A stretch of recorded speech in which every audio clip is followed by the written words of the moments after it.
మమత రాక్షసత్వం మీద ఎందుకు ప్రేమిస్తున్నారో అర్థం కాదండి. మమత చేసిన దుర్మార్గాలు మొదటి 5 ఏళ్ళు ఆవిడ మంచి నాయకురాలు. 2011లో అధికారంలోకి వచ్చినప్పుడు పోరాడి అధికారంలోకి వచ్చింది.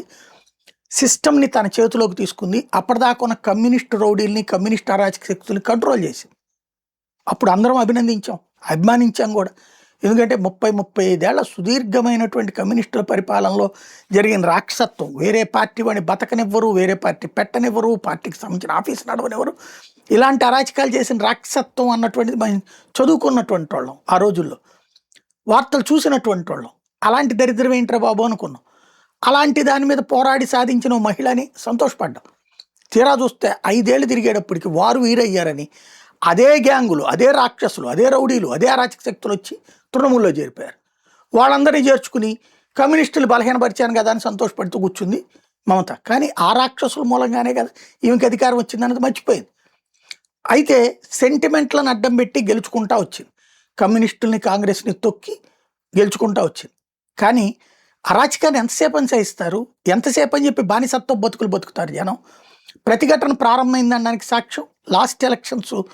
ఈ కాంగ్రెస్ కమ్యూనిస్టులు ఎట్లాగో మమతకు అమ్ముడు పోతారు, లేదా మమతకు లొంగిపోతారు, లేదా మమతకు భయపడిపోతారు అనేసి ఆమెను ఎదిరించగలిగినటువంటి శక్తులను, హిందుత్వ శక్తులను నమ్మడం బిగించేశారు. ఎస్పెషల్లీ బంగ్లాదేశ్ వాళ్ళని ప్రేమించేటటువంటి మమతకు వ్యతిరేకంగా ఒక్కటయ్యారు. 77 సీట్లు ఇవ్వడం అంటే ఆషామాషి కాదు. అప్పుడే గ్రహించాల్సింది. అప్పుడైనా బుజ్జిగింపు చర్యలు మాని మిగతా వాళ్ళ పట్ల బాధ్యతగా ఉండాలి. మరింతగా హిందువులను వేధిస్తే ముస్లింల ఓట్లు మరింత పోలరైజేషన్ అవుతాయి అనుకుంది. దాదాపు 50% ముస్లిం ఓట్లు ఉన్నటువంటి నియోజకవర్గాలు కుప్పలు తెప్పలు ఉన్నాయి. అక్కడ దాదాపు 60 సీట్లలో ముస్లింల ప్రభావం 50%, 40% ఓట్లు ఉన్నాయి. వాటిని నమ్ముకుంది. అక్కడ మనం సాధించేస్తే మిగతా చోట్ల ఎట్లాగో మనకి మహిళలు ఓట్లేస్తారు కదా అనుకుంది. ఈ దఫా ఆ మహిళల్ని అన్యాయం చేస్తున్న, అరాచకం చేస్తున్న, రోడ్డు మీద తిరగనివ్వని రాక్షసకాండ నడుస్తుంటే ఈవిడ అడ్డకోలుగా సమర్థించుకుంటూ వస్తూ పోలీసుల్ని తాబేదారులుగా చివరికి అరాచక శక్తుల కాపలా కుక్కల్లా మార్చినటువంటి పరిస్థితి. పర్యవసానం అక్కడ చాచి కొట్టారు జనం.